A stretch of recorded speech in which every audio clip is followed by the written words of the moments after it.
Mainit ba ang panahon? Tara, magpalamig sa paboritong panghimagas ng mga Pilipino, ang halo-halo. Pero, alam mo ba kung saan ito nagmula? Ang halo-halo ay galing sa salitang Tagalog na ibig sabihin ay halo o mix.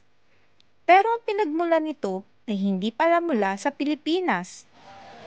Noong unang bahagi ng 1900s, dinala ng mga Hapon sa bansa ang isang panghimagas na tinatawag na Mitsumame at Higori.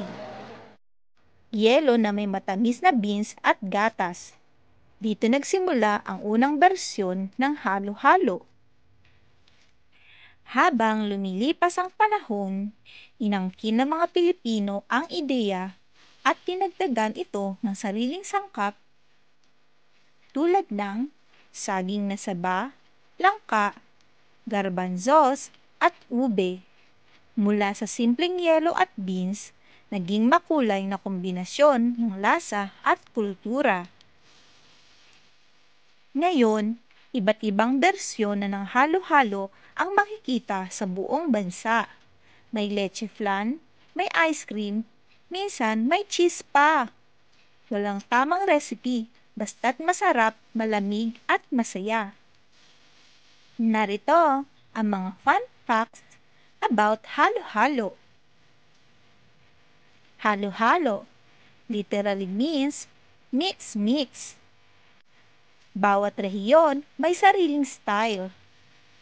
Kilala sa buong mundo, tinawag ni Anthony Bourdain na oddly beautiful and delicious. At oo, ito ang hari ng mga summer desserts sa Pilipinas. Ang halo-halo ay hindi lang pagkain. Ito ay simbolo ng pagka-Pilipino.